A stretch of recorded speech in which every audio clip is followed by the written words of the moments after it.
got the smallest boat in the gaffer fleet.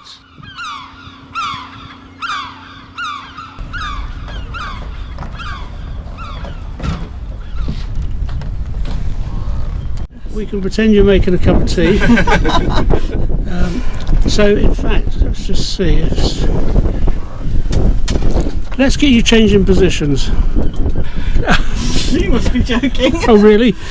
No, well listen, no, don't worry then. Right, we're here on board Sepia. She's a Memory 19, which means she's 19 feet with about a 4 or 5 foot bowsprit, so quite snug, but a lot of fun for a small boat. She's built in 2004 at Salton's Boatyard on the Hamble, and we've had her since 2008, and so she's a good boat for Solent weekends. You've got the smallest boat in the fleet. Would you recommend this as budget sailing at its best? You can pick up a Memory fairly cheaply. They were built into 2 phases, 1970s versions.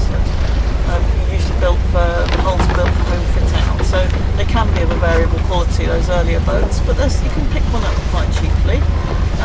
Later boats, there are a few of those around now as well, and yeah, it's really suited us because the maintenance is quite light on her. She's not doesn't take an awful lot of our time to maintain, so it's a nice balance of getting out on the water. I mean, I think if you spend all your time varnishing and never sailing, it's probably the wrong balance. We spend more of our time sailing than we do varnishing, which is the right way around, I think.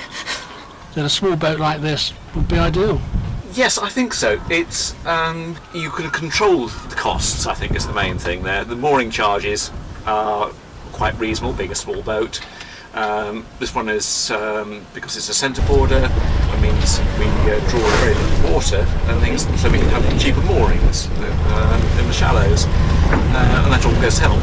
And also it means we can go and explore all sorts of creeks and interesting places like that. It's nice. We're lucky we can keep her at home over the winter, so we don't have to pay fees for storing her over the winter as well. So yeah, she's affordable for us. Yeah, if you want to get into sailing, there's a lot of fun to be had with a small boat. On occasion, take people, or friends and family out for the odd day sail and things. There's enough room in the cockpit for a guest or two and things on that. Yes, it's quite good. It's all yours to show how you actually move around this boat. Okay, that's fine. In this boat, a lot of the times when we are at night, so we're sleeping on board, because we've got the boom tent on here, put the boom tent up and then we can move any gear that we want outside, so our bags, the various boxes of stuff we've got there and things like that all then lives outside.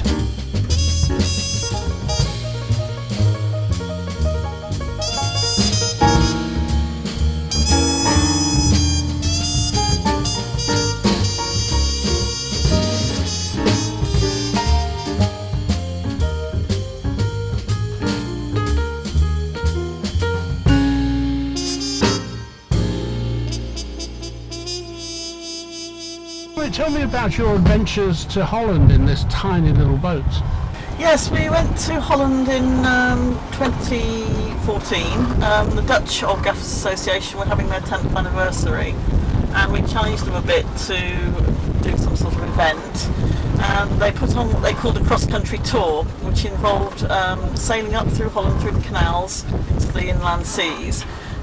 Over a fortnight. There was a mixed fleet of about 20 British boats and about 20 Dutch boats, and they laid on various races and parties along the way, and it was a very entertaining and fabulous trip, which we thoroughly enjoyed, and we were on board for a fortnight at the time. Now, it's pretty tight to spend 2 weeks on a boat this size, isn't it?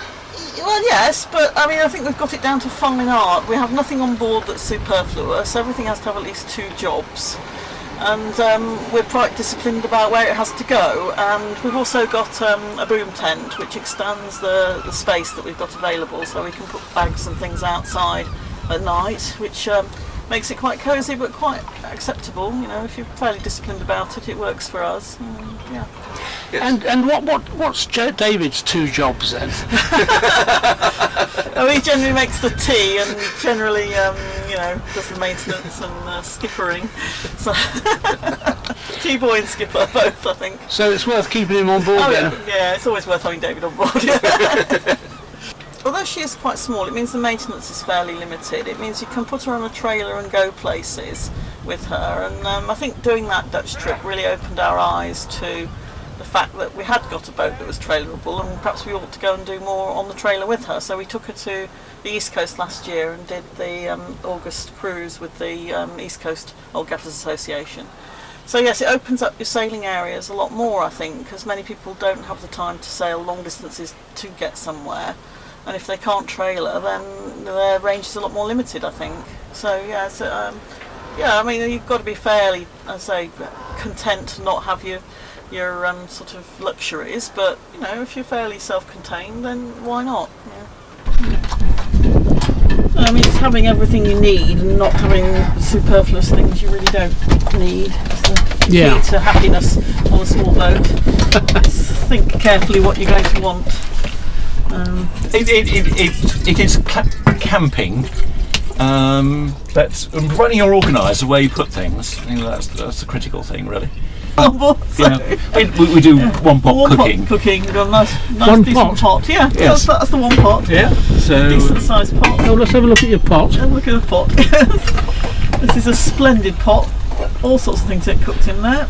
A cracker. So tell me, what memorable meal have you had out of that pot? We do a really nice lamb dish with sort of Middle Eastern spices and pine nuts and apricots and things. That goes down well. That sounds delicious. That's a really good one. I mean, we have found our old gaffer colleagues and friends are terribly generous, and when you are on a small boat, you generally get invites out to other people's boats. They're very sympathetic to those of us on the small end of the fleet. You mean they feel sorry for you? Yeah, well, probably. often because they've been there before and things.